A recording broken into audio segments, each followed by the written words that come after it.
ನಾನು ಸಾಮಾನ್ಯಕ್ಕೆ ಹೋದ ಕಡೆ ಎಲ್ಲನೂ ಕೂಡ ಈ ಮುಖ್ಯವಾಗಿ ನನಗೆ ಬೇಕಾಗಿರೋದು ಈ ಮಕ್ಕಳ ಒಂದು ಅಭಿವೃದ್ಧಿ ಆಗಬೇಕು ಅಂತಂದು ಹಾಸ್ಟೆಲ್ಗಳನ್ನು ವಿಸಿಟ್ ಮಾಡ್ತಾ ಬಂದಿದ್ದೀನಿ.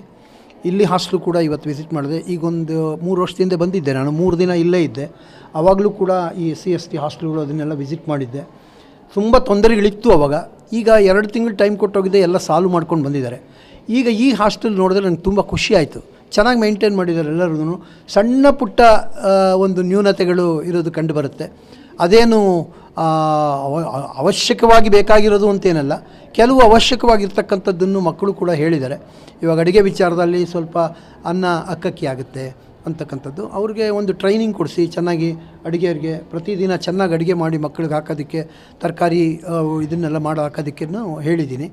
ಆಮೇಲೆ ಮಕ್ಕಳು ಈ ಸ್ನಾನದ ರೂಮುಗಳಲ್ಲಿ ಗೀಝರ್ಸ್ ಇಲ್ಲ, ಒಂದೇ ಮೇಲೊಂದು ಕೆಳಗೊಂದು ಗೀಝರ್ ಇದೆ. 120 ಜನ ಇರೋ ಕಡೆಗೆ 2 ಗೀಝರು ಏನೂ ಪ್ರಯೋಜನ ಇಲ್ಲ.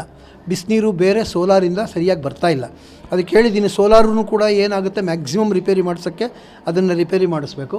ಮತ್ತು ಒಂದೊಂದು 5 ಮೇಲ್ಗಡೆ ಒಂದು 5 ಕೆಳಗಡೆ ಒಂದು 5 ಇನ್ಸ್ಟೆಂಟ್ ಗೀಝರ್ಸ್ ಅಂತ ಬರುತ್ತೆ. ಇವಾಗ ತಣ್ಣೀರು ಹಾಕಿದ್ರೆ ಬಿಸಿನೀರು ಬರ್ತಾ ಇರುತ್ತೆ. ಅಂಥವು ಒಂದು 5 ಮೇಲ್ಗಡೆ 5 ಕೆಳಗಡೆ 5 ಮಾಡಿದ್ರೆ 60 ಜನ ಹುಡುಗರಿಗೂ ಕೂಡ ಅವ್ರಿಗೆ ಅನುಕೂಲತೆ ಆಗುತ್ತೆ ಅಂತಕ್ಕಂಥ ವಿಚಾರ ಹೇಳಿದೆ.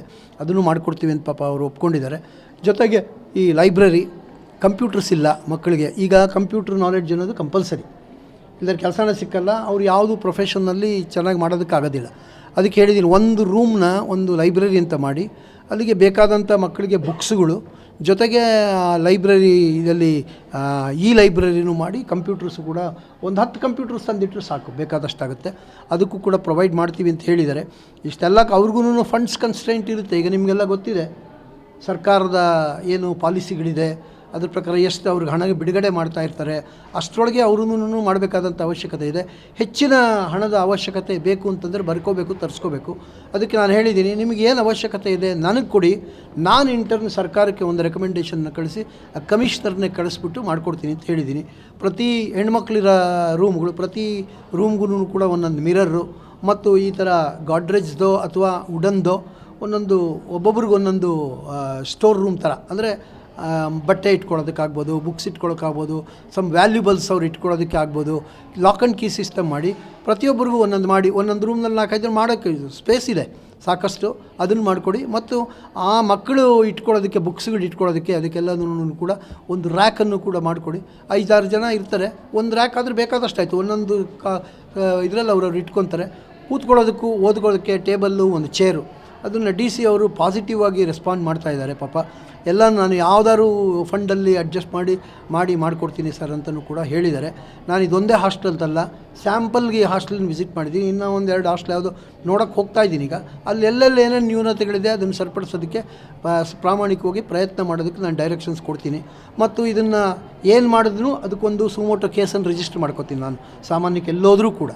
ಮಾಡ್ಕೊಂಡು ನಂತರ 1 ತಿಂಗಳು 2 ತಿಂಗಳು ಅವ್ರಿಗೆ ಅವಕಾಶ ಕೊಡ್ತೀನಿ. ಅಲ್ಲಿ ಏನೇನು ನ್ಯೂನತೆಗಳಿತ್ತು ಅದನ್ನು ಅವ್ರು ಬರೆಸಿದ್ದೀನಿ ಈಗಾಗಲೇ. ನಾನು ಅದನ್ನೆಲ್ಲ ಕಂಪ್ಲೈ ಮಾಡಿ ನನಗೆ 1 ತಿಂಗಳು ಅಥವಾ 2 ತಿಂಗಳಲ್ಲಿ ಅವರು ಕಂಪ್ಲೈನ್ಸ್ ರಿಪೋರ್ಟ್ ಕೊಡ್ತಾರೆ. ಜೊತೆಗೆ ಅವ್ರಿಗೂ ಕೂಡ ಹೇಳಿದ್ದೀನಿ, ನಿಮ್ಮ ಪ್ರಾಬ್ಲಮ್ ಏನಿದೆ ಅದನ್ನು ಕೂಡ ಅದರೊಳಗೆ ಬರೀರಿ ನೀವು. ಇವಾಗ ಅವ್ರು ಹೇಳಿದ್ರು, ಈಗ ವಾರ್ಡನ್ನು ನೋಡಿ 3 ಹಾಸ್ಟೆಲಿಂದ ಒಬ್ಬರು ವಾರ್ಡನ್ ಇದ್ದಾರೆ, ಆಕೆ ಹೇಗೆ ನೋಡ್ಕೋಬೇಕು? ಬಟ್ ಆದರೂ ಕೂಡ ಐ ಮಸ್ಟ್ ಅಪ್ರಿಷಿಯೇಟ್ ಹರ್. ಯಾರ್ದು ವಾರ್ಡನ್ ಮೇಲೆ ಯಾರ್ದು ಕಂಪ್ಲೇಂಟ್ ಇಲ್ಲ, ಯಾವ ಮಕ್ಕಳು ವಾರ್ಡನ್ ಮೇಲೆ ಕಂಪ್ಲೇಂಟ್ ಇಲ್ಲ, ಚೆನ್ನಾಗಿ ನೋಡ್ಕೊತಾರೆ ನಮ್ಮನ್ನು. ಅಡುಗೆಯವ್ರ ಮೇಲೆ ಏನು ಕಂಪ್ಲೇಂಟ್ ಇಲ್ಲ, ಎಲ್ಲ ಚೆನ್ನಾಗಿ ಬೆಳಗ್ಗೆ ಅಷ್ಟೊತ್ತಿಗೆ 7 ಗಂಟೆಗೆ ಊಟ ತಿಂಡಿ ಮಾಡಾಕ್ತಾರೆ. ನಮಗೆ ಹೋಗೋದಕ್ಕೂ ಕೊಡೋದಕ್ಕೂ ಅಲ್ಲಿ ತಗೊಂಡೋಗೋದಕ್ಕೂ ಕೊಡ್ತಾರೆ ಅಂತಂದೆಲ್ಲ ಪಾಸಿಟಿವ್ ಆಗಿದೆ. ನನ್ನ ಪ್ರಕಾರ ಈ ಮಕ್ಕಳೇನೋ ಪುಣ್ಯ ಮಾಡಿದ್ವಿ ಇಂಥ ಹಾಸ್ಟೆಲ್ ಸಿಕ್ಕೋದಕ್ಕೆ ಅಂತ ಅನಿಸುತ್ತೆ. ಸಣ್ಣ ಪುಟ್ಟ ನ್ಯೂನತೆ ಬಿಟ್ಟರೆ as a whole it's very good hostel. 1200 ರೂಪಾಯಿ ತಿಂಗಳಿಗೆ ಕೊಡ್ತಾರಂತೆ ಕ್ಲೀನಿಂಗ್ ಮಾಡಿಸೋದಕ್ಕೆ. ಯಾರು ಬರ್ತಾರೆ ಈಗಿನ ಕಾಲದಲ್ಲಿ 1200 ರೂಪಾಯಿ ತಿಂಗಳಿಗೆ? ನೀವು ಬೇರೆ ಕಡೆ ಒಬ್ಬರ ಮನೆಗೆ IAS ಆಫೀಸರ್ ಮನೆಗೋ IPS ಆಫೀಸರ್ ಮನೆಗೋ ಜಡ್ಜ್ ಮನೆಗೋ ಅಡುಗೆ ಮಾಡೋಕ್ಕೆ ಹೋದರೆ ಅವ್ರಿಗೆ ತಿಂಗಳಿಗೆ 10,000 ರೂಪಾಯಿ ಕೊಡ್ತಾರೆ ಇವತ್ತು ನಮ್ಮ ಸಿಟಿಗಳಲ್ಲಿಲ್ಲ. ಇಲ್ಲಿ 3,000ದಿಂದ 5,000 ರೂಪಾಯಿ ಅವರು ಕೊಡ್ತಾರೆ ಇಂಥ ಕಡೆ. ಆದರೆ 1,200 ರೂಪಾಯಿಗೆ ತಿಂಗಳ ಪೂರ್ತಿ ಕ್ಲೀನ್ ಮಾಡಬೇಕು ಅಂತಂದರೆ ಯಾರು ಬರ್ತಾರೆ? ಇಟ್ ಈಸ್ ರೆಡಿಕ್ಯುಲಸ್ ನನಗೂ ಅನ್ನಿಸ್ತು. ಅದಕ್ಕೆ ಅದನ್ನೊಂದು ಬರೀರಿ ನೀವು, ಅದನ್ನು ನಾನು ಗೌರ್ಮೆಂಟಿಗೆ ರೆಕಮೆಂಡ್ ಮಾಡ್ತೀನಿ ಅದನ್ನು ಎನ್ಹಾನ್ಸ್ ಮಾಡೋದಕ್ಕೆ. ಕನಿಷ್ಠ ಎಷ್ಟು ಕೊಡ್ತೀರಾ ನೀವು? ಮಿನಿಮಮ್ ವೇಜಸ್ ಎಷ್ಟು ಕೊಡ್ತಾರೆ ಅಷ್ಟು ಕೊಡಬೇಕಾಗುತ್ತೆ. ಇಲ್ಲ ಅಂತಂದರೆ ಒಬ್ಬರನ್ನ ಕ್ಲೀನಿಂಗಿಗೆ ನೇಮಕನೇ ಮಾಡಿಕೊಡಿ, ಇಬ್ಬರನ್ನ. ಇಲ್ಲೇ ಅವ್ರಿಗಿನ್ನೇನು ಕೆಲಸ ಇಲ್ಲ, ಕ್ಲೀನಿಂಗ್ ಮಾಡ್ತಾ ಇರೋದೆ, ಅದಕ್ಕೆ ನೇಮಕ ಮಾಡ್ಕೊಳ್ಳಿ ಒಬ್ಬ ಗೌರ್ಮೆಂಟ್ ಸರ್ವೆಂಟ್ನ.